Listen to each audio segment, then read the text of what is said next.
de cómo se van expresando las crisis. Las crisis se van en esta discusión que veíamos, el pensamiento ortodoxo, neoclásico y del mainstream, siempre se quedan sobre los mercados financieros, ¿no? La euforia que pueda haber, la especulación, justo también el fenómeno que pueda haber un sector que está inflándose, o pequeñas burbujitas que se están desarrollando. Al final de cuentas, todas esas burbujas, pequeñas, medianas y grandes, están subordinadas a una gran burbuja de especulación que, bajo la lógica de buscar el beneficio a mayor riesgo, y al final de cuentas, cuando estalla la burbuja, el riesgo es asumido por la sociabilización de las pérdidas mediante el prestamista de última instancia, que viene siendo el Estado. Entonces, bajo esta lógica, siguen funcionando las interpretaciones de la crisis en el mainstream, en el pensamiento ortodoxo y un tanto heterodoxo, y aquellas escuelas que tratan de presentarse como innovadoras, ¿no? Lo que es importante es que siempre se expresan así las crisis, ¿no? La generación de una burbuja, ya sea en cada momento histórico hubo una, por ejemplo, en el siglo XIX hablábamos la burbuja que se originó con el motor de combustión de vapor, que fue en la década del 870. Fue a partir justamente de la primera revolución industrial y motor de vapor. La segunda en los 30, que va siendo justamente otra burbuja especulativa, otra en los 70, las más conocidas contemporáneas, por así decirlo, la del 2001, que fue el de la fibra óptica, toda la especulación que se hizo, y justamente después sobre las hipotecas, ¿no? Y los créditos prime, que se derivó en la crisis del 2008, ¿no? Entonces tenemos ahí, justo como diría Galbraith, es un librito que vale muchísimo la pena.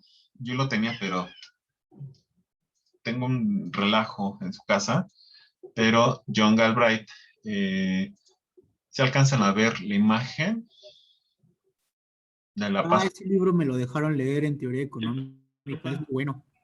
Es muy bueno, justo, ¿qué pasa con Marx? Marx analizó todo este elemento que es muy importante, muy estructural, y lo que no quedó culminado, no hay una conclusión lógica, es justamente la expresión, la punta del iceberg, cómo se va a presentar.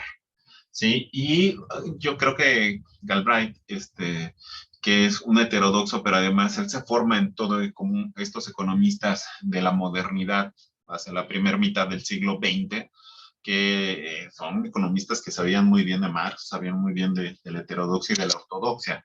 Entonces, este libro es muy bueno, es sobre la breve historia de la euforia financiera, que solamente nos va a dar las puntas del iceberg de las crisis financieras que se han desarrollado en todo lo que viene siendo, abarca creo que el siglo XVII, un poquito más, hasta la actualidad. Entonces, vale mucho la pena verlo, analizarlo, pero insisto, la punta del iceberg, es solamente la punta del iceberg, porque justamente la interpretación de la economía, de la estructura o de la crisis económica que se está viviendo, es justamente una interpretación o una explicación estructural y de sobreacumulación, que es la que nosotros estamos analizando, ¿no? Entonces, ¿qué estamos planteando? Pues bueno, sí recordar justamente cómo se mueve la lógica en el capital. Y hablamos aquí porque ya hay, como hemos mencionado, si bien estaban justamente el sistema financiero va a emerger o va a surgir como una división del trabajo dentro de los capitalistas, en donde algunos se van a dedicar al capital productivo en sus distintas ramas y sectores, otros se van a dedicar al capital comercial en distintos tipos de comercio que van a estar ejecutando, y otros se van a dedicar en el sistema financiero, ¿no? Y dentro de esa división del trabajo hay también la necesidad de valorización sin que esto signifique la producción de plusvalor o de valor. Y en esta situación, pues justo está desarrollándose lo que nosotros analizábamos, ¿no? Estas innovaciones con el esquema Ponzi, en donde finalmente siguen trabajando bajo una lógica de tandas tipo pirámide, y que finalmente perjudicaron mucho la economía, ¿no? Todavía hablamos de este tipo de esquemas de robo justamente en la crisis del 2008, de una forma más sofisticada, pero al final de cuentas la esencia de un esquema Ponzi está presente en esa crisis. También vemos que pueden revisar este cuate de RT, Kaiser Report. Este cuate de Kaiser Report tiene sus claroscuros. No me gusta mucho que promueve mucho el Bitcoin, que esa es otra discusión que no quiero abrir, pero también analiza mucho el sistema financiero y cómo sigue reproduciendo el esquema Ponzi, ¿no? Entonces, le da mucha apertura a esa discusión, ¿no? Y vale muchísimo la pena porque cita varios estudiosos de las simulaciones de esquema Ponzi en los sistemas financieros, que al final de cuentas, como vimos, es una simulación en donde pretende generar, se especula sobre la generación de valor. No hay valor como tal, no se produce nuevo valor, sino lo que termina ocurriendo es una transferencia, un manejo, una especulación de dinero que ya estaba ahorrado, pero bajo una forma estructurada se puede hacer creer que se está generando más valor. Otro texto que vale muchísimo la pena revisar, aparte del de Galbraith, es La venganza de la teoría valor-trabajo, de Claudio Katz, es otro economista argentino, en donde justamente él dice, llega un punto en que la especulación empieza a ser insostenible, que son estos momentos de burbujas que habíamos justamente señalado en unas gráficas que veíamos. Me parece que, bueno, habíamos visto los picos de las burbujas, creo que en el capital, en el sexto mecanismo contrarrestante de la tasa de ganancia, que era el capital financiero, cómo se incrementaban, ¿no?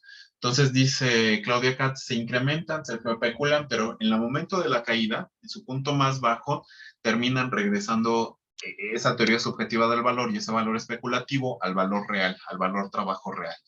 En fin, entonces, ¿cuál era o cuál la interpretación? La interpretación que sugiere, en este caso, Marx, es una interpretación muy vasta, muy compleja. Al final de cuentas, esto, incluso el textito que les planteamos o que les dimos de Paul, ay, se me olvida su nombre.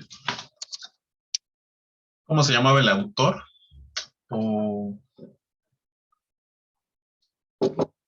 Polmatic, de las crisis económicas, pues bueno, es una explicación. Pero bueno, regresando.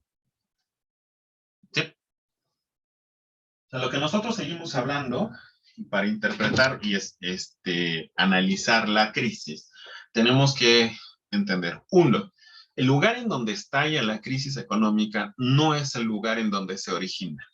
Eso es importante. La división o la generación de valor se ha seccionado a tal punto en que también se ha seccionado su realización. La realización del mismo plusvalor, cuando hablamos de la realización de este plusvalor, hablamos simplemente de este paso de dinero que se transforma en mercancía, fuerza de trabajo, medios de producción, pasando por el proceso productivo, para que al final de cuentas terminemos en mercancía incrementada, que es la mercancía que teníamos invertida inicialmente, más este plus producto, que es justamente mercancía excedentaria, que se tiene que transformar al final de cuentas en dinero incrementado, que a su vez está compuesto por el dinero de la inversión inicial, más el dinero que justamente va a ser el plusvalor, que va a ser producto de la transformación de esta plus producto en dinero excedentario. Entonces, justo Cuando veíamos o cuando vemos las crisis, son puntos de ruptura que se están desarrollando. Puntos de ruptura que ocurren justamente desde la inversión, ¿sí? A la transformación, a la ejecución de esa inversión, que es la transformación de dinero en mercancías, por alguna razón va a quedar obstaculizada y no se va a poder generar. Puede ocurrir incluso que esta crisis vaya acompañado por una, una irrupción también en la transformación de esta mercancía, de este dinero en mercancía, en medios de producción y también materias primas. También puede ocurrir hacia la fuerza de trabajo, pero estas son muy, muy difíciles. También dentro del proceso productivo viene en sí mismo la situación en que no haya ni tanto el producto como tampoco el plus producto. ¿Sí? Pase algo que lo obstaculice. Aquí nosotros vamos a profundizar la explicación. Y también, a final de cuentas, puede ocurrir que ya una vez teniendo la mercancía con ese excedente, no se pueda realizar. Es decir, no pueda transformarse en dinero incrementado. Entonces, la crisis puede estallar por muchos elementos, ¿no?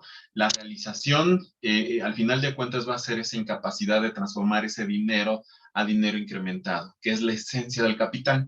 Los momentos en que estalla, justamente no se puede realizar ese capital, ¿sí? Entonces, para eso tenemos que analizar justamente en términos estructurales cuáles son los elementos que están presentes en la crisis, que podemos verla solamente aquí, una crisis que solamente se pueda ver en la incapacidad del consumo, como hemos visto las interpretaciones de la crisis anteriormente, ¿no? Anteriormente estuvimos viendo que en esas interpretaciones se centraban mucho en el subconsumo, ¿no? Este subconsumo apenas era una punta del iceberg que no estaba explicando de todo a todo esa interpretación.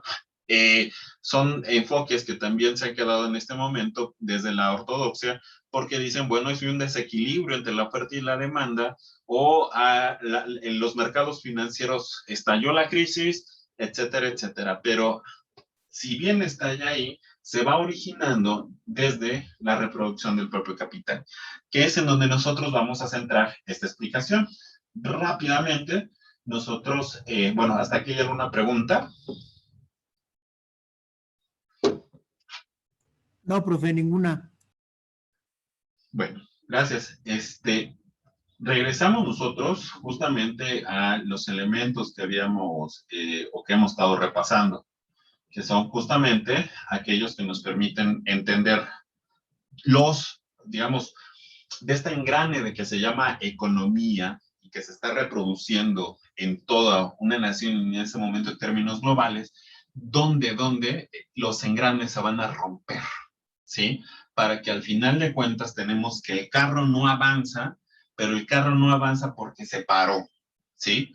Que es la explicación que hace el enfoque ortodoxo. El carro no avanza porque se paró, o sea, pues ya vimos que se paró, pero tenemos que entender qué piezas del motor que justamente están dejando de funcionar o dejaron de funcionar para que el auto se parara. ¿Sí me explico? Entonces, para eso justamente retomamos algunos elementos que estamos trabajando. Por ejemplo, seguimos hablando de la idea de valor trabajo como un elemento fundamental, en donde este valor trabajo, decíamos, está compuesto tanto por el trabajo muerto más el trabajo vivo. Decíamos, pues, que también este trabajo vivo generaba o se desdoblaba en lo que es este trabajo remunerado, en donde están los salarios, y el trabajo no remunerado.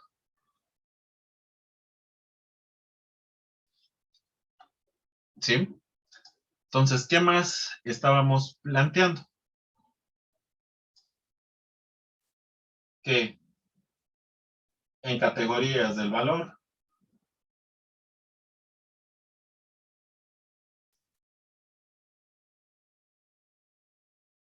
Este trabajo muerto va a ser el capital constante, trabajo vivo, el remunerado capital variable, trabajo no remunerado, el plusvalor.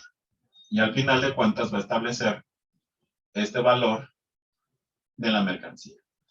Vemos también y hemos visto en nuestras economías políticas, repasamos también aquí, que esta composición de elementos también se están desenvolviendo en una relación de tasa de explotación, que es la relación de capital de plusvalor en relación al capital variable, composición orgánica, que es la relación de justamente la utilización de bienes de capital, innovación científica, tecnológica o estructura de capital constante en relación al capital variable, y la misma tasa de ganancia, que es este excedente o este plusvalor en relación al capital constante más el capital variable o el capital global que está siendo invertido.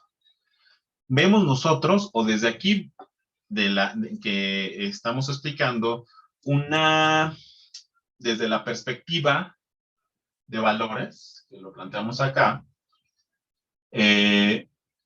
vemos que es un análisis general que estamos analizando, que estamos ocupando, de valores, pero estos valores nos dicen magnitudes de ocupación, de la cantidad de trabajo, el desplazamiento de trabajo, y también nos permite hacer un análisis particular. ¿Sí?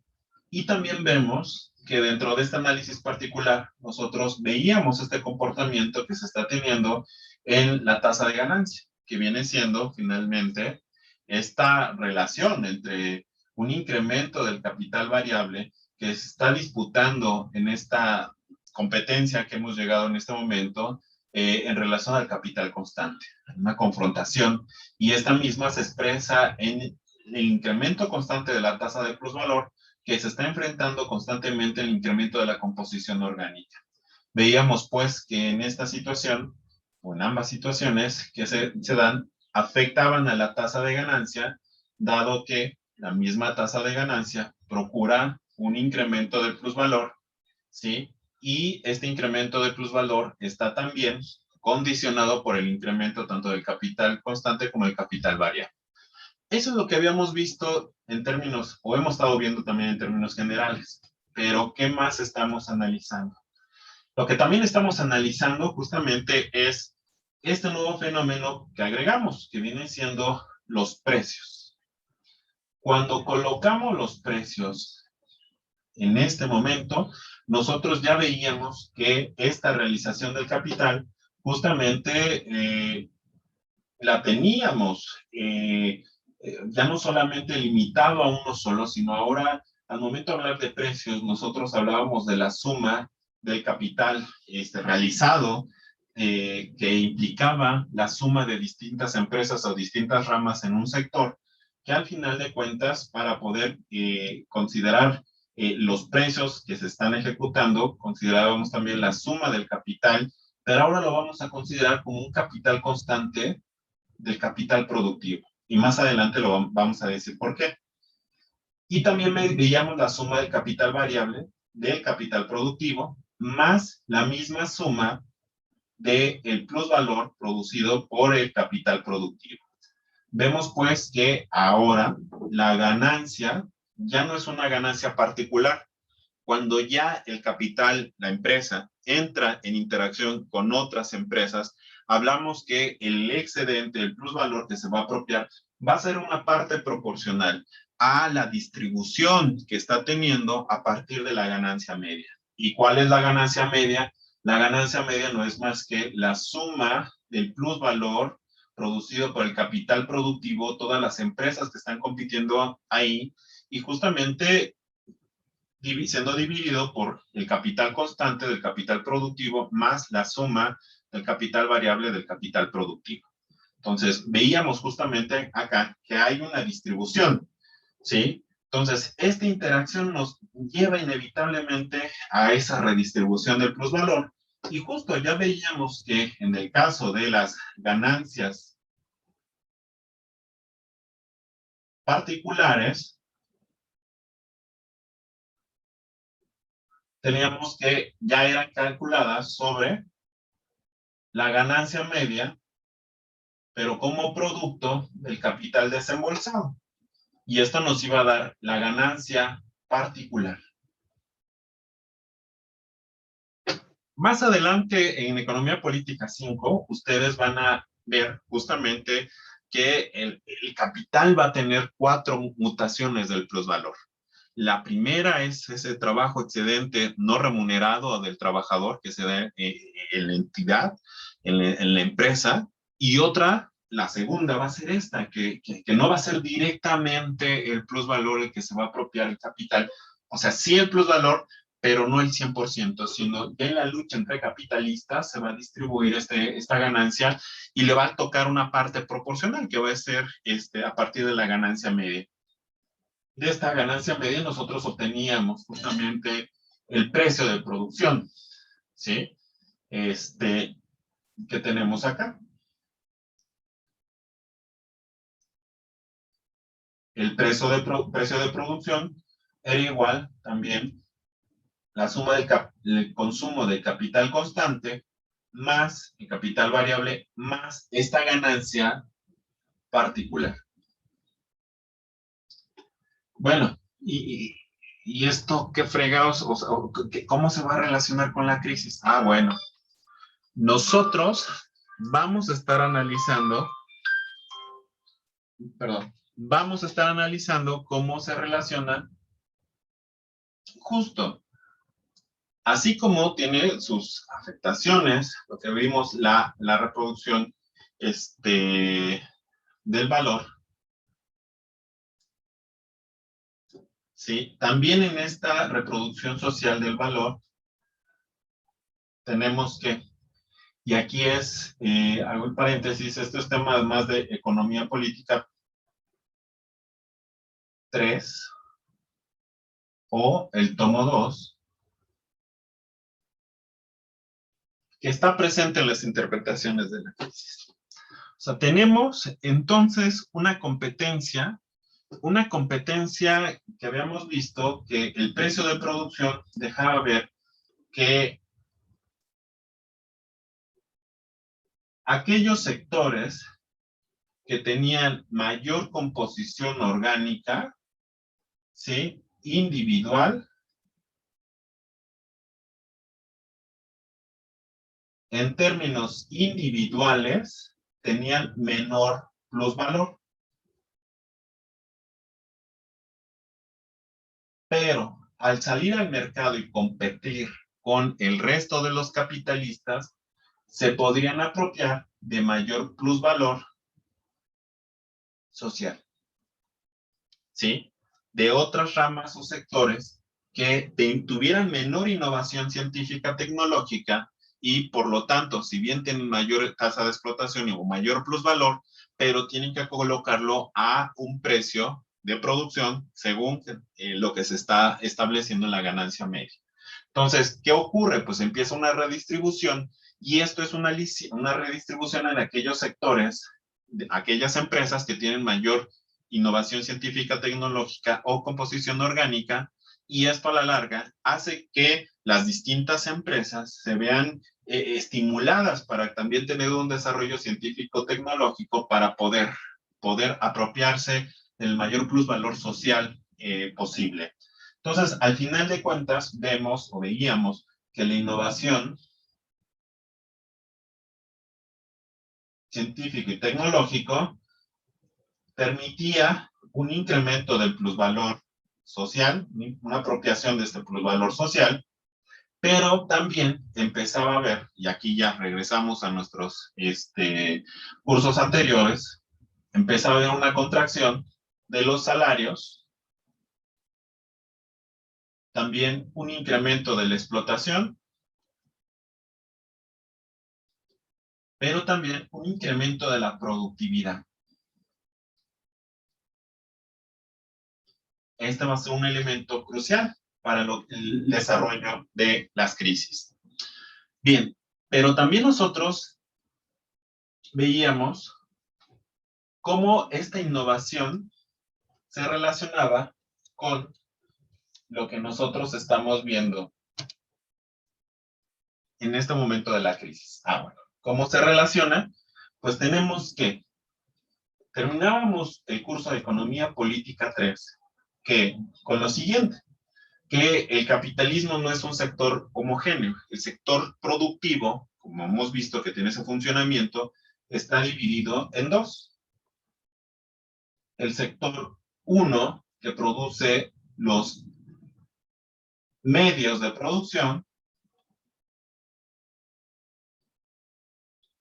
¿sí?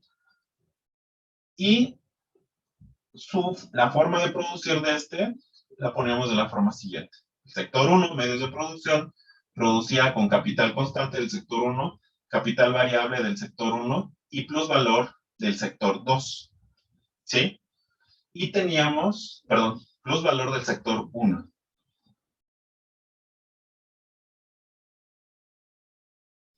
Y el sector 2, que es el productor de los bienes de subsistencia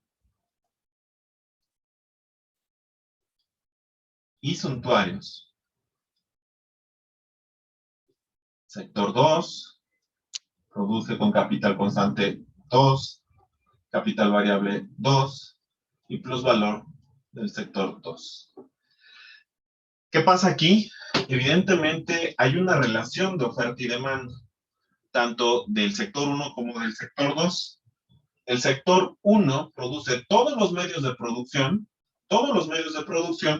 que va a demandar él mismo para sí mismo. Es decir, sector 1 produce constante para sí mismo, más el constante que va a demandar el sector 2, porque es el único, bueno, este sector 2 es el único sector que produce los bienes de capital.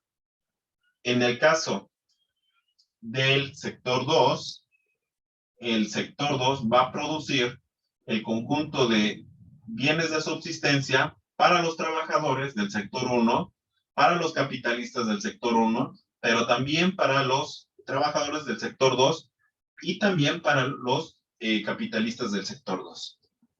Entonces, ¿qué pasa aquí? Nosotros analizábamos una proporción importante que se tiene que mantener en el capitalismo. El capitalismo, si se dan cuenta, sumamos estas dos sectores, debe mantener la proporción siguiente, que en donde los bienes de capital producidos por el sector 1, que van a ofertarse al sector 2, deben de ser más o menos similares a el capital variable del sector 1 y el plusvalor del sector 1. Si esta proporción se rompe, hablamos de una desproporcionalidad de esta economía y, por lo tanto, la posibilidad de una de las crisis. Y se desarrolla mucho de las crisis. ¿Cómo se va a ejecutar? ¿Sí? Otra forma en términos de reproducción ampliada es que justo la tasa de acumulación,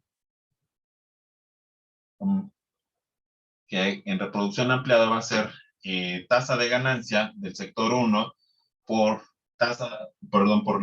porcentaje de acumulación del sector 1, tiene que ser igual a la misma tasa de ganancia del sector 2 multiplicado por la acumulación del sector 2. Es decir, que la inversión que realice el sector 1 y la dinámica de inversión que realice el sector 1 sea en la misma proporción que también el sector 2 está ejecutando. Aquí hablamos de esta proporcionalidad, justo, ¿no? Si se recordarán algunos, nosotros ocupábamos beta 1 igual a beta 2, y beta 1 era lo que tenemos aquí, tasa de ganancia por tasa de acumulación, y beta 2, tasa de ganancia sector 2 por tasa de acumulación del sector 2. ¿Qué pasa? Si esta tasa de acumulación no se mantiene, estamos hablando que uno de los dos sectores está acumulando más, aunque gane más, ¿sí? ¿Y qué quiere decir esto? ¿Que cómo se está expresando? Ah, pues bueno, que posiblemente acá esté reventando también esta crisis de sobreproducción, en donde posiblemente se están produciendo un conjunto de bienes de capital mucho mayores a los que está demandando el sector 2, el sector de productor de bienes de subsistencia o suntuarios, o que los salarios del sector 1 de los trabajadores sean trabajadores y las ganancias capitalistas sean muy bajos respecto a lo que está demandando el sector 2. Por lo general termina ocurriendo que son mayor, que hay una mayor cantidad de trabajadores en el sector, más bien una mayor cantidad de bienes de capital en el sector 1 de lo que demanda el sector 2. Y Michael Roberts señalaba que en el desarrollo de la crisis en 2019 ya se empezaba a ver esta situación. El sector 1, el que produce los bienes de capital, estaba bajando su inversión desde 2019 y lo mismo ocurrió en la crisis del 2008 en Estados Unidos. Ya se veía desde el 2006 una caída de las inversiones en la producción de bienes de capital y demás.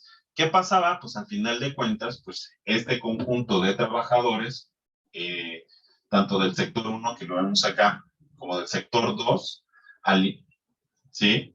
Dejaban de tener una demanda de estos bienes. No es de que se dejaran de producir, sino que la caída justamente de esta inversión generaba, recordemos pues, una caída tanto del número de trabajadores como también los salarios. Entonces, es algo que se va a mantener en esta dinámica, pero ahora vista con los dos sectores. Este elemento que tenemos acá, que hemos visto de precios, ganancia media, la competencia, inevitablemente a qué nos lleva la competencia con la innovación científica en la composición orgánica y cómo se transfiere al sector 1 y al sector 2. ¿Hasta aquí hay alguna duda? Profe, yo tengo una duda, Dime pues. pero, o sea, ahorita que estaba tocando la crisis de 2009, bueno, 2008-2009, o sea, ¿cómo se traduce eso en salarios? Porque según yo es una cuestión de hipotecas, ¿no? Fue un desmadre de bonos de hipotecas y cómo eso se traduce en salarios.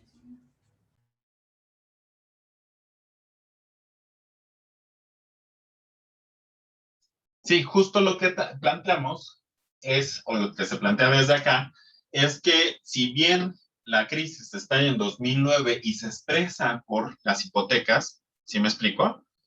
No se origina en ese espacio ni en ese tiempo. Es decir, que la crisis y el tamaño de esa crisis se fue originando justamente a partir de los años previos al 2008, aproximadamente hablamos 10 años, en donde los mecanismos contrarrestantes de la tasa de ganancia que se implementaron para salir de la crisis del 2001, ¿sí? Terminaron justamente generando una condición de salarios, de caída de los salarios, de caída de los empleos. ¿Cómo se traslada? Ahorita, más adelante lo vamos a analizar, pero por lo pronto va una pista. La incapacidad que se tiene justamente de pago y de compra para bienes de subsistencia por parte de los trabajadores, y retomemos de Kaleski en términos de beneficios, los salarios y los beneficios, perdón, de los ingresos acá, él decía, la riqueza de una nación está compuesta por salarios y los beneficios o las ganancias, pero en su mayoría, es el que presiona la demanda, ¿sí? Porque por más que quiera comer Slim, Bill Gates y demás, no van a poder consumir el conjunto de bienes de subsistencia que se están colocando en el mercado. Bueno, ese es un elemento que después nos va a dar pie a que en años anteriores se va configurando y va marchando así el modo de acumulación. Va bajando los salarios y va generando una incapacidad por parte de los trabajadores de pagar. ¿De pagar qué? De pagar la comida, ¿sí? La caída de los salarios en todo el mundo entre 1978 a 1980 hasta el año 2008, que se estalla la crisis, va siendo la media entre un 80 y entre un 70 y un 80%, o sea, es una contracción muy canija, ¿sí? Entonces, eso va generando que hay una incapacidad de consumo, la gente vaya endeudándose, primero en los 80s con las tarjetas de crédito, se endeudan para pagar la tarjeta y para seguir consumiendo mediante las hipotecas que va haciendo a mediados de los 90 hasta el 2000, y justamente un sector de la gente que va a que está detrás de estos créditos, son créditos que la gente adquiere, pero no porque tengan el gen de la deuda, ¿no? Sino porque es un sector que ha perdido el trabajo, ha perdido los salarios, su ingreso familiar ha visto mermado y tienen deudas, tienen que liquidarlas y por otro lado, la cuestión de sobreacumulación en el sector productivo hace que un sector de capitalistas vayan y se coloquen en el sector financiero, que más adelante vamos a decir cómo va a funcionar, y que emita créditos muy riesgosos, ¿sí? Y sobre todo, en un momento en que no se reactiva la economía, pero no se está reactivando porque está desde acá. Entonces, por eso hablamos, o se habla desde este pensamiento crítico, que la crisis en tiempo y espacio justamente está separada su expresión con su causa. ¿Sí me explico, Luis? Sí, profe, pero también le iba a preguntar, ¿no también sería un factor importante contemplar las tasas de interés? Porque también ese fue un factor como en un periodo dado, ¿no? Que inclusive, o sea, la gente compraba, bueno, no compraba, sacaba créditos de ciertas casas a unas tasas muy bajas, o sea, muy, muy, muy bajas. Por eso también fue un boom, porque mucha gente empezó a comprar propiedades, bueno, no a comprarlas, sino a pedir créditos para propiedades a una cantidad inmensa que no iban a nunca pagar, o sea, era una deuda que nunca se iba a pagar. No, bajo la lógica monetarista, una tasa de interés baja, cualquier finalidad persigue. El ahorro. Baja, a ver, reflexionemos. Sí, no, tendría que ser el ahorro porque no habría inversión, ¿no? Es No, el consumo, ¿no? es el consumo. Una tasa de interés a la baja, cercana a cero, tiene la finalidad de propiciar el consumo. Una tasa de interés alta genera el ahorro. Yo no voy a meter mi dinero si me están ofreciendo cero interés. Sí voy a meter mi dinero si me están ofreciendo una tasa del 10%. Pues, imaginémonos, pues. Entonces, bajo la lógica de política económica que también aquí está presente, una tasa de interés bajaron, pero justamente porque el sistema necesitaba inyectar liquidez en el mercado para que se consumiera, porque está viendo esto, ¿sí? Que no esté incapacitado de reconocerlo en términos políticos, no quiere decir que no exista. Y entonces lo que se hace justamente a partir del 2000, la tasa de interés en Estados Unidos está oscilando entre casi cercana a cero, pasando un poquito de uno, la tasa de referencia que plantea la reserva, y justamente tiene esa finalidad. ¿Qué está viendo? Está viendo esto. La gente está endeudada y no podemos incrementar la tasa de interés, porque si se incrementa la tasa de interés, ¿sí? Justamente vamos a desarrollar una crisis y eso lo vamos a ver adelante, ¿sí? Pero se mantuvo baja para propiciar durante casi 10 años el consumo en Estados Unidos, hacer que la población pagara su préstamo y que pudiera pedir más dinero, pudieran pedir más créditos con la intención de que siguiera consumiendo. ¿Por qué? Esa es la expresión que estamos teniendo, que se desarrolla en el sector financiero entre 2007, 2008, la parte más eufórica, 2006, 2008, la parte más eufórica, pero ya se estaba desarrollando, ¿sí? En espacio y tiempo distinto, en el sector productivo, en toda la década de los 80s, 90s y la primera del 2000. Si me explico, a eso nos referimos.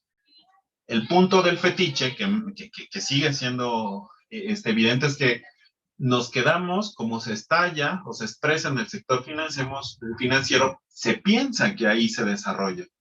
Pero la pregunta es, ¿por qué la gente pidió dinero prestado? ¿Por qué hubo esta euforia por parte, no tanto de los accionistas, sino por parte de la otra parte, del sector que pide prestado? También estas interpretaciones muy brutas que hay, es que la gente consumió de más, que eran las interpretaciones ortodoxas. Y Stiglitz tuvo que también decirles en el libro Caída Libre, decirles no chinguen, o sea, no es porque consuma más la gente, por eso se endeuda, sino porque no tiene dinero para consumir. No se han dado cuenta los ortodoxos de que la gente no tiene dinero para consumir. No es de que exista un gen, una enfermedad de euforia por el crédito, no. La gente no tiene con qué consumir.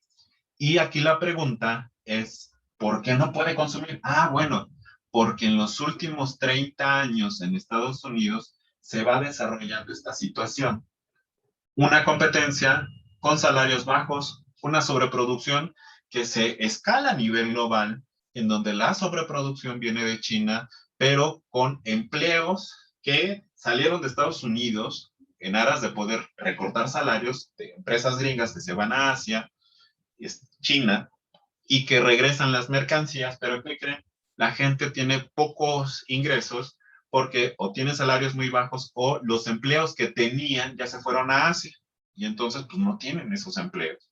¿Sí me explico? O sea, la crisis se va haciendo en términos históricos, se va desarrollando esta bolita como si fuera una bolita de nieve y va estallando en un momento justamente en donde el sistema financiero sí se emerge, estalla ahí siempre, pero no quiere decir que la causa sea ahí, ¿sí me explico?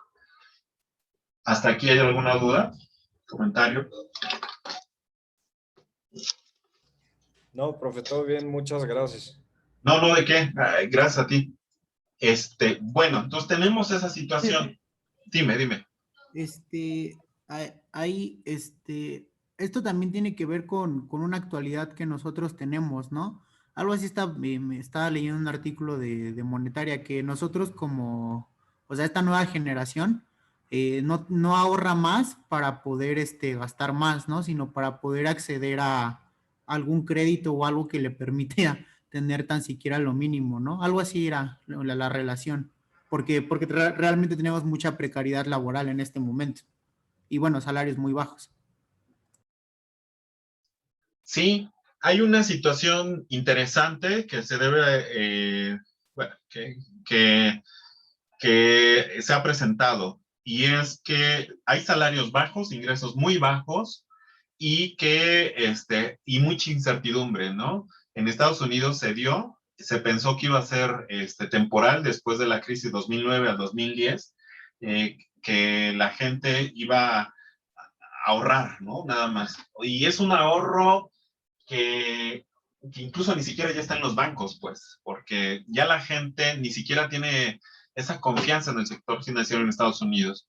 Entonces, ¿qué termina ocurriendo? La gente está dejando de consumir menos, dejando de consumir, vaya, con la intención de poder tener un dinero alzado en momentos de incertidumbre, pero también o sea, tampoco es mucho, lo que termina también ocurriendo es de que la gente ya no quiere créditos, o sea, tienen la experiencia del 2009 en España, en Europa, no quieren créditos porque justamente los créditos ha generado una pérdida de su riqueza, de su patrimonio, no ha sido un beneficio, ¿no?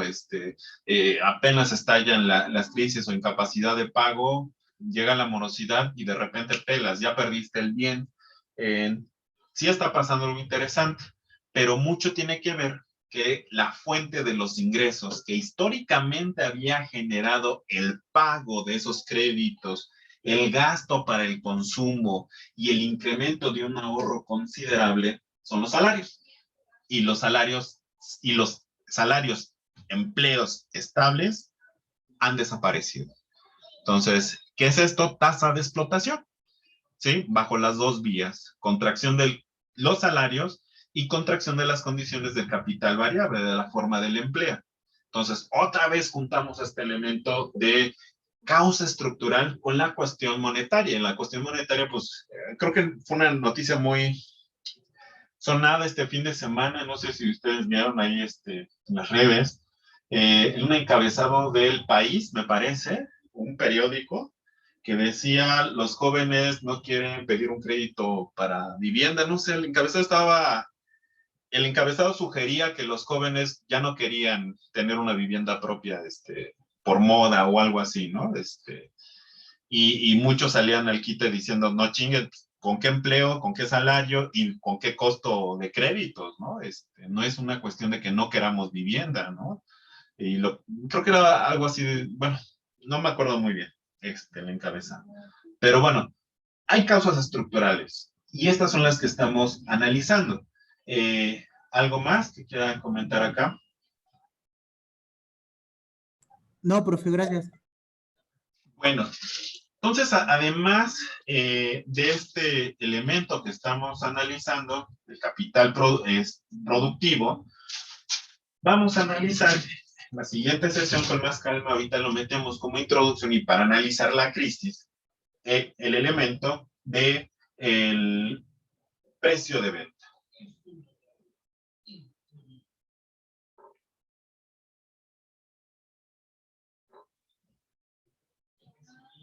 Que es totalmente distinto, si se darán cuenta, al precio de producción, que es el que vimos hace ratito, que está en azul. El precio de venta, justo, va a ser un precio que va a estar ya como venta final, como venta del bien en el mercado final. ¿Y cómo se va a configurar? Bueno, tenemos nosotros que el precio de venta surge justamente a partir de la presencia del capital comercial. El capital comercial va a originarse justamente de esta división del trabajo que va a haber desde el capital. ¿Se ve plumoncito?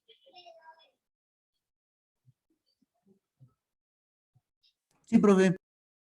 El capital mercantil, que ustedes recordarán, que es esta actividad o parte del circuito de reproducción global del capital, en donde los capitalistas ahora hacían la labor de venta.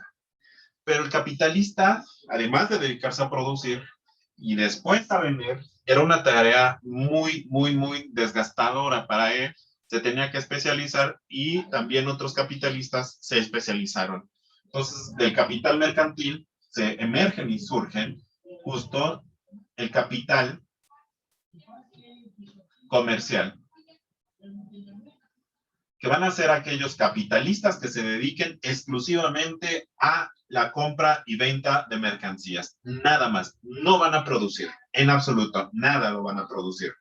Y estos, al tener un papel importante en la venta que permita la realización del capital, esto que veíamos de cerrar la transformación de mercancía incrementada en dinero incrementado, les tocaba una parte proporcional del plusvalor. Y ahora, ¿cómo se iba a distribuir? Bueno, más adelante lo vamos a analizar con calma para la siguiente sesión, pero ahora tenemos que la ganancia media se iba a calcular de la siguiente forma.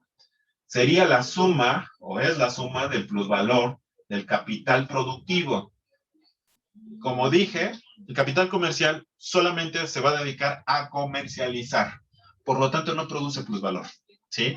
Y entonces el plusvalor que se va a redistribuir ahora con estos capitalistas va a ser el plusvalor, o sigue siendo el plusvalor del capital productivo. ¿Cómo se va a calcular?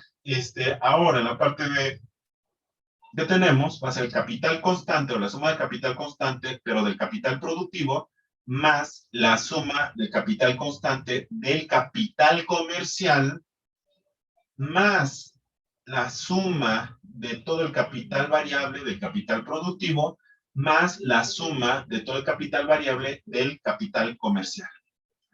¿Qué estamos haciendo? Estamos haciendo una redistribución de el plusvalor generado por el capital productivo, pero ya no solo entre el conjunto de los capitalistas productivos, sino ahora también junto con los trabajadores los capitalistas del capital comercial. Siendo así que la ganancia comercial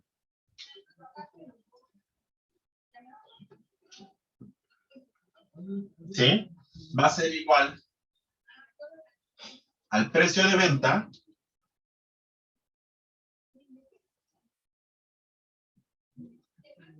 ¿sí? Menos el precio de producción, que fue el que calculamos anteriormente,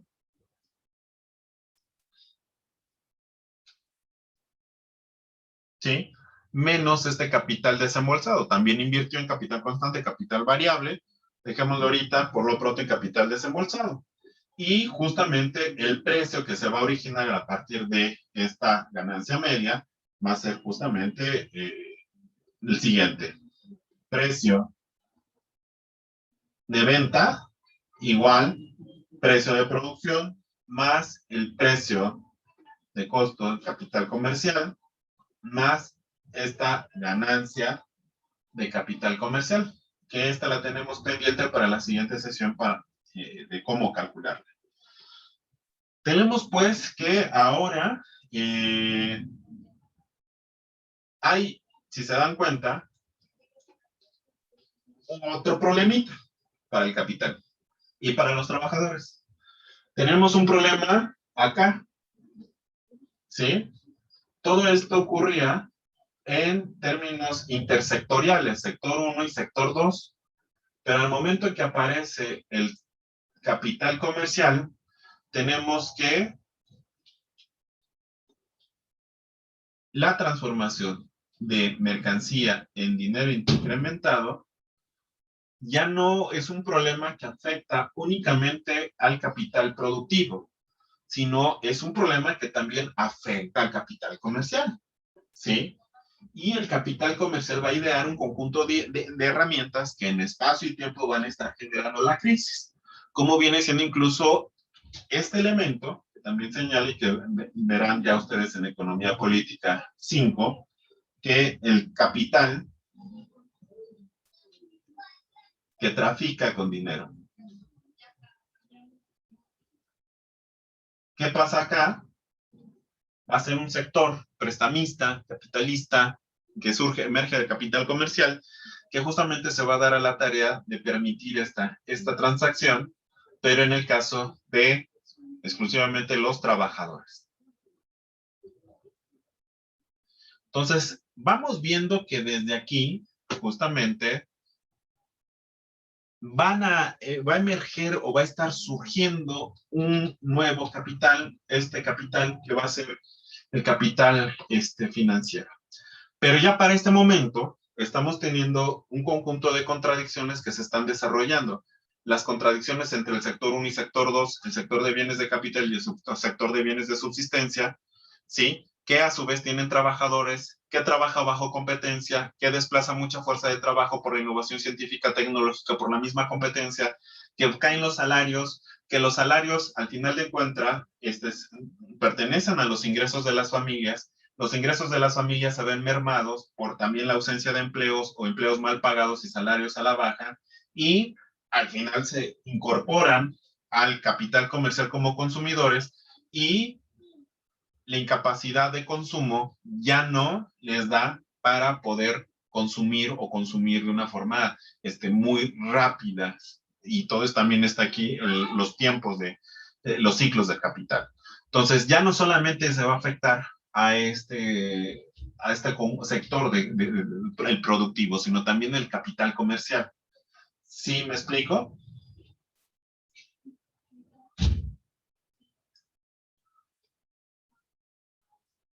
¿Sí, no? Sí, profe. Sí, profe. Ya, casi por último, tenemos el capital que trafica con dinero, que ya lo van a ver más a detalle en el siguiente semestre, igual con lo siguiente. Tenemos que hay un sistema financiero, el capital financiero, que va a tener una ganancia del capital financiero, y esta va a estar compuesta por la ganancia productiva, que va a ser parte del plusvalor, más la parte del interés del crédito que se va a la producción, ¿sí? Que a su vez va a ser parte del plusvalor, ¿sí? Aquí hablamos de esta ganancia del capital en funciones, es decir, aquel conjunto de capitalistas que va, tal vez no está participando directamente en el proceso productivo, no son los dueños, pero sí son posiblemente dueños de una acción, directos, dueños de una parte de la empresa, han prestado el dinero para que funcione. Y no es que el dinero surja de la nada, el dinero está surgiendo del proceso productivo y el excedente y los rendimientos, los dividendos que está obteniendo va a ser parte del plusvalor. Lo mismo va a pasar con aquellos capitalistas que van a ser los, o va a ser la ganancia del capital prestamista. ¿Sí?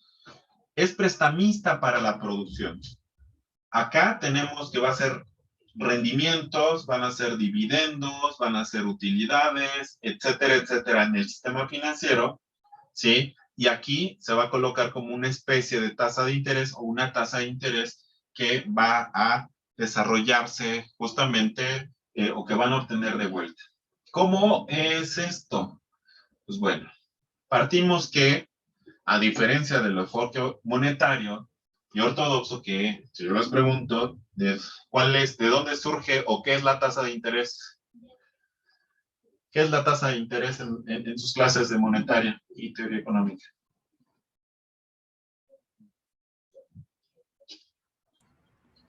Es la tasa a la que se va a pagar los bonos del Estado, ¿no?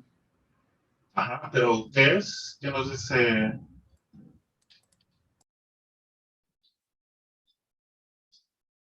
¿Qué es la ortodoxia y la teoría monetaria?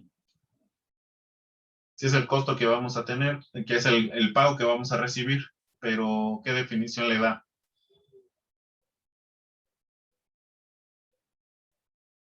¿Es el precio por qué? ¿No es lo del precio por el ahorro? Ajá, o por no hacer uso del dinero en ese momento, en ese presente por parte de los ahorradores, más la compensación de la tasa de inflación. Sí, esa es la definición de Keynes, creo, ¿no? Y no más, más es la monetaria. Entonces, y la ortodoxia, que finalmente dices, bueno, es el precio y cómo Chihuahua se llega a ese precio, ¿no? Pues bueno, desde acá vamos a ver que en el caso de la tasa de interés, el concepto de tasa de interés surge justamente de los extremos. Dentro del circuito de capital global, no, perdón, dejen borro capital global, tenemos que todo lo que está en rojo es esta reproducción en términos productivos. A los extremos va a surgir una entidad que va a ser el capital financiero, que va a prestar dinero al capital productivo para que éste genere todo este proceso de producción. Al final se está generando un plusvalor en su totalidad que se va a distribuir en las categorías anteriores, ¿no? Como ya vimos, entre distintos capitales productivos, entre el distinto capital comercial y ahora le corresponde entre el capital financiero. Entonces, ¿cómo es esta distribución? No es más que una parte proporcional. La tasa de interés va a ser una parte proporcional surgida justamente de esta distribución del plusvalor, ¿sí? Supongamos, hay una tasa de interés del 10%, ¿sí? Que se le cobra o que se, sí, que tiene el capital financiero para el capital productivo, le va a prestar a este capital productivo la cantidad de 1000 y pues acepta, lleva a cabo todo el proceso productivo, todo lo señalado en rojo y lo que hemos visto, y justamente va a tener una tasa de explotación, supongamos que distribuye 800 acá, 200 acá, una tasa de explotación del 100%, tasa de plusvalor. Entonces va a tener justamente, la producción total de 1200. ¿Estamos? Entonces van a ser 1000 acá en producto y 200 acá en plus producto, y en dinero igual 1000 y 200. Entonces, ¿cuánto le tiene que pagar justo al capital financiero y capital productivo? La tasa de interés es del 10%. ¿Cuánto le tiene que pagar? 100, ¿no? Sobre los, son sobre 100. los 100. Son 100. Entonces, de este plusvalor, 200 se le queda para el capital productivo, perdón, 100 se le queda en el capital productivo y 100 se van a quedar para el capital financiero, dado que es el concepto de interés. Evidentemente, a largo plazo ya veremos que se le tiene que pagar el 100%, ¿no? Que es los 1000. O supongamos ya que se le pague íntegramente, ya no le va a pagar 1000, sino le va a pagar 1100. ¿Y de dónde salieron esos 100? Pues bueno, si va destinado el crédito a la producción, pues va a surgir del plusvalor. ¿Sí me explico?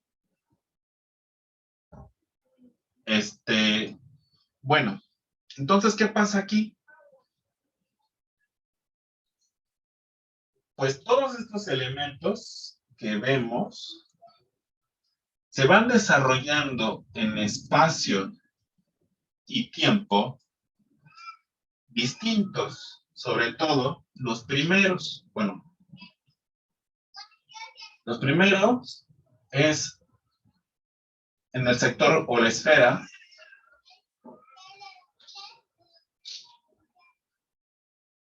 producción, y los dos últimos en la esfera de la circulación,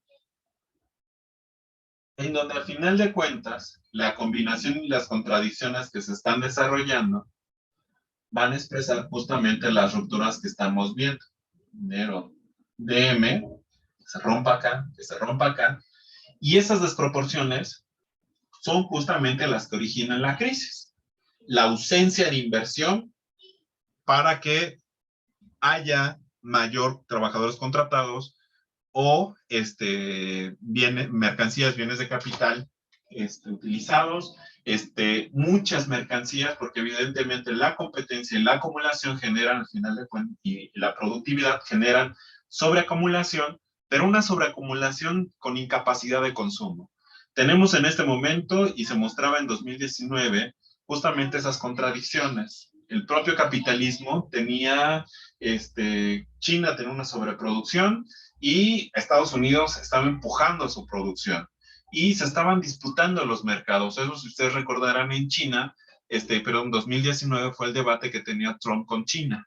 Y no solamente eso, sino también tenían algunos sectores del sector 1, como los productores de metalúrgicos, como el caso de México, que se estaban disputando la demanda de los bienes de subsistencia de estadounidenses, que no le compraban a los gringos, sino le compraban a México, por ejemplo. Entonces, todo esto va desencadenando expresiones en donde la rentabilidad empieza a tener problemas de realizarse. Entonces, el capital empieza a ver otros espacios para no perder valor y poder especular el valor. Y es ahí en donde se va canalizando poco a poco al sistema financiero, y no solamente eso, también se van generando nuevos productos a la par para atraer Crédito, por ejemplo, una parte del crédito no es pagado con plusvalor. El crédito al consumo, como mencionamos, para que los propios trabajadores pudieran consumir, es pagado con el capital variable, su salario. El crédito de FAMSA, el crédito, ya no sé si existe, creo que no existe, el crédito, por ejemplo, de Walmart, cosas por el estilo, son créditos al consumo que no son pagados por plusvalor. Ese es un sector de tráfico de capital, de tráfico de dinero que menciona Marx, o crédito al consumo, pero es un consumo para los trabajadores, que está teniendo de vuelta, no está teniendo plusvalor, está teniendo una parte del capital variable de su salario. Lo mismo ocurre con aquellos productos financieros como son las AFORES, que tienen ellos de rentabilidad ese sector capitalista, el trabajo vivo de los trabajadores que están abonando para su pensión, y estos les cobran una parte como concepto de interés y demás, que justamente es de capital variable. Entonces, ¿qué pasa cuando estas especulaciones se atrofian? La burbuja, regresamos a la burbuja de Galbraith, se infla, se infla, se infla, la incapacidad de consumo estructural abajo hace que los capitalistas que estaban en el sector del comercio y en el sector productivo vayan trasladando rendimientos o dinero al sistema financiero, especulando, termina por romperse. Al final de cuentas, la ruptura posiblemente vengan de estos temas financieros, pero la naturaleza sigue siendo el sector productivo y estos elementos estructurales. Si seguimos con la caída de los salarios y la caída del empleo y la merma de las condiciones de vida de los trabajadores, tendremos un capitalismo disfuncional, no solamente para el propio capital, como se está viendo en este momento, sino también un capitalismo disfuncional para la reproducción social de la vida cotidiana de los sujetos, de los individuos. Y es en donde se chocan esas contradicciones, se aceleran esas contradicciones y justamente se ven estas alternativas. ¿Por qué no es un elemento cíclico, como menciona? Me aguantan 10 minutos, les prometo 10 minutos ya para cerrar con esto. ¿Sí? ¿No hay problema? Sí, profe, sin problema. Las que puedan, los que puedan, nada más 10 minutos. Ya con esto acabo. Les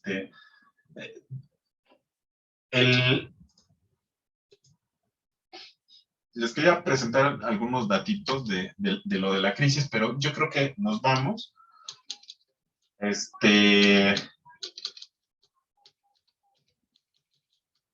O sea, nada más, ¿qué elementos se daban? Las proyecciones de crecimiento, la caída que nos enfrentamos. Esta caída, y con su caída de la tasa de ganancia y con sus expresiones que tienen de altibajos, ahorita viene en los sistemas financieros, como lo que ustedes mencionaban en el chat y demás, no son más que una expresión de lo que está ocurriendo en términos estructurales. El sistema financiero está dando patadas de ahogado para todos lados, infla burbujita, las baja, y pues la verdad no tiene nada de relevante algunas burbujitas, porque el sistema en sí mismo está muy, en estos 2 últimos años, en particular este último año, está con unos altibajos y va a seguir así, si es que no se recupera la economía. Las proyecciones, por ejemplo, para el 2021 es el rebote. Vamos a ver si es cierto, si es que la tercera ola no va a afectar a todas las economías por igual. Tasa de desempleo, eso es lo que mencionaba, 2007 al 2019 se está incrementando, porcentaje de las remuneraciones como parte del PIB están bajando. O sea, ¿qué quiero decir? Que lo que les comentaba, en espacio y tiempo, esto se viene generando totalmente en este momento, después del 2007, y que va a estallar en algún momento, que puede ser 2020 y demás. El valor agregado de la industria, que es el que está produciendo trabajo, valor y plusvalor, justamente es el sector que está teniendo una tendencia a la baja desde el 2017. No hay una reactivación en la producción de mercancías. La deuda va a ser un problema, como vemos y vimos, los países ya estaban súper endeudados. Esta es la deuda como crecimiento del 2007 al 2019, y que justamente después de la pandemia y con la pandemia va a colapsar, porque se incrementó. Esta es la grafiquita de la tasa de rendimientos decrecientes. Bueno, esa después se las explico. ¿Qué pasa? Además de estos elementos, ¿por qué no va a ser cíclico? Dice Jorge Weinstein, y bueno, espero que revisen la conferencia, no solamente se encuentran el elemento por sí mismo y natural del capital, sino nos encontramos también en una cuestión de crisis multidimensional y de civilización. Hay un elemento ambiental que no podemos reactivar la economía como se reactivó en la década de los 40. Eso no estaba presente en todos los ciclos de Kondratiev anteriormente, sino que ahora lo que quiere decir es que el capitalismo como tal es un sistema que ha ido madurando en la forma de explotación de la naturaleza y en este momento se encuentra en una situación de irreversibilidad, por ejemplo, en el uso del petróleo. No hay forma de poder nuevamente generar petróleo, ¿no? La crisis alimentaria, que no es una cuestión de crisis de que no hay alimentos, sino es para el sistema capitalista la rentabilidad de los alimentos está a partir del mercado financiero y cómo se puede especular con las commodities sobre los alimentos. La crisis energética, pues bueno, vivimos en esta cuestión del petróleo, el Estado capitalista es ilegítimo, los estados capitalistas por excelencia en América Latina están en crisis, en algunos ya pasaron las crisis en los 90, y el país que tenía la hegemonía ha estado en contradicciones constantes. Entonces, y bueno, y además tenemos una crisis tecnológica, no hay una nueva innovación científica tecnológica que atraiga las inversiones. Justo vemos que en la siguiente, esperando el quinto ciclo de Kondratiev, que se hablan de que la economía pasa por destrucción creadora, retomando el concepto de Marx, después Kondratiev y después Schumpeter. En este momento no hay una destrucción tan creadora como la que hubo en la Segunda Guerra Mundial, como la que se muestra en el cuarto Kondratiev, y además no hay una innovación científica tecnológica tan potente como lo fue la primera y la segunda revolución industrial. En este momento no hay a la luz. Vemos un capitalismo maduro, con crisis maduras, y crisis en donde pone en contradicción la reproducción de la humanidad con la reproducción económica. Yo hasta ahí le dejo. Estas sesiones en otro momento valdría la pena que pudiéramos